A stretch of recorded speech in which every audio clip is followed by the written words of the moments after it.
E aí, tudo tranquilo contigo? Aqui é Richa. No vídeo de hoje vamos falar um pouquinho sobre plantio de pinos, mas principalmente esclarecer aquele mito de que uma vez que tu plantou pinos, tu vai voltar lá dali a 10 anos, colher tudo e ter o teu lucro, beleza?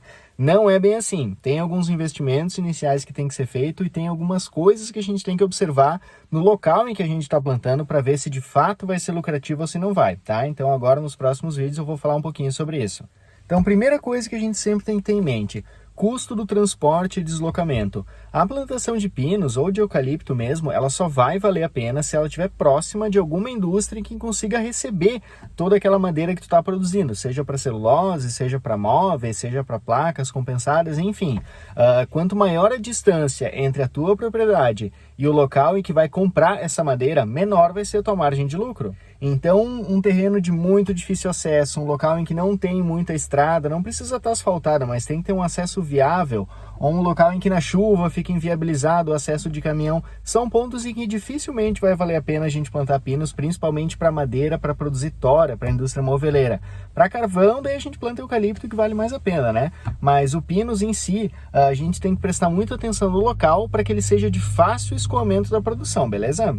Em regiões frias, a gente precisa ter menos cuidado nos primeiros anos, porque obviamente menos insetos, menos pragas ali acabam atacando as mudinhas de pinos nos primeiros anos em uma região mais fria. Em regiões mais quentes ou mais próximas do litoral, a gente tem que ter muito cuidado no começo, porque o mato cresce mais rápido que o próprio pinus. E se o mato ficar mais alto que o pinus vai começar a dar uma tora magrinha, ele vai crescer magrinho, assim vai ter menos força e vai quebrar mais fácil com qualquer vento. E regiões litorâneas tem muito vento. E o pinus, se ele quebra nesse negócio de ventania, ele acaba formando dois brotos em cima, porque o meristema fica quebrado no meio, ele gera dois brotos. Várias plantas fazem isso. Então a gente acaba perdendo aquela tora única que é tão almejada para a gente conseguir vender para a indústria moveleira, que é a que paga melhor pela madeira, obviamente, porque exige uma madeira de maior qualidade. Então, áreas com muito vento, a gente precisa de uma camada quebra-vento antes para não prejudicar nossas mudas, beleza? Outra coisa, a gente não pode contar que vai conseguir o melhor preço de compra depois de X anos do plantio, tá? O normal ele é de 7 a 10 anos a gente fazer o corte. Por que 7 a 10 anos? É um intervalo bem grande ali, 3 anos se a gente pensar, né?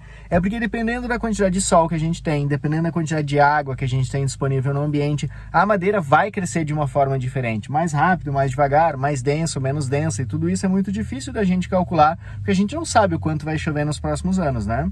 Então tem ali uma variaçãozinha de tempo até a gente conseguir madeiras aptas, né? Uma tora apta ao corte. Outra coisa, o mercado ele oscila muito dependendo das necessidades da população com madeira. Tem épocas em que o preço está menor, tem épocas em que o preço está maior. Isso vai depender das necessidades do mercado. Por exemplo, agora a gente está num valor da madeira muito alto, principalmente para celulose, por causa das caixas de papelão. Parece uma loucura isso, né? Mas a pandemia gerou um efeito de que a madeira não parou de ser consumida, porque ela é um insumo frequente na construção civil, e a gente aumentou a necessidade de celulose para produzir caixas de papelão. Durante a pandemia chegou a acabar caixas de papelão e muitas empresas não puderam trabalhar justamente por isso.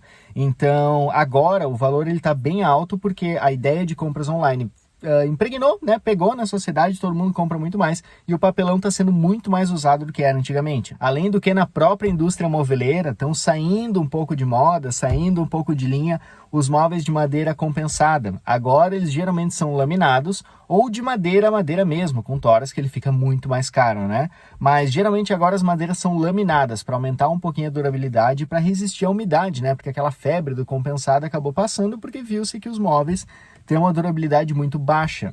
Então, o que eu quero dizer com isso? Há 5 ou 6 anos atrás, o valor da madeira de pinos ele estava mais baixo, porque tinha muita disponibilidade de madeira no mercado, as pessoas estavam consumindo menos, obviamente, e a gente ainda não tinha aquela necessidade da madeira para celulose. Mas a mensagem geral que eu quero passar é que não necessariamente na tua programação lá de colheita, daqui entre 7 e 10 anos, tu vai conseguir pegar um preço bom, vai conseguir pegar um preço lucrativo para a tua plantação. Às vezes, vale mais a pena segurar um pouquinho até o mercado virar de novo, porque essas oscilações acontecem com o tempo, né? De acordo com o que relatam os meus próprios clientes mesmo.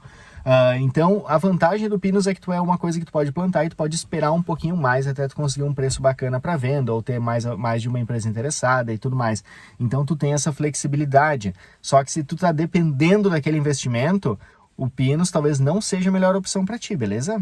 Então, antes de investir muito somente em pinos, ou somente em eucalipto, ou em uma coisa só que seja, dá uma pensada, dá uma estudada no teu terreno, contrata um profissional que vai te ajudar a tomar essa decisão. Nenhum profissional vai poder tomar a decisão por ti, obviamente, mas algum profissional com certeza vai te abrir um leque de possibilidades em que tu vai ter mais coisas para pensar, para conseguir lucrar mais, para conseguir ter o melhor custo-benefício na tua ideia, beleza? Bom, tem vários vídeos no YouTube lá que eu falo sobre o pino, sobre a planta mesmo. Se tu precisa de assessoria ou quer ter mais ideias para tua tomada de decisão, ou mesmo ver se tem algumas outras opções além do pino, porque aqui no sul as pessoas pensam muito em pinos, mas às vezes ele não é a melhor coisa para tua região ou nem é a coisa que vai te dar mais lucro, tá? Às vezes tem outras madeiras que tu pode plantar que tem mais valor agregado, se adequando melhor ao teu terreno, tá ok? Mas se tu tem qualquer dúvida e quiser conversar um pouquinho, tu já sabe. O número de contato tá aqui embaixo no meu site, beleza? Um abraço, até daqui a pouco.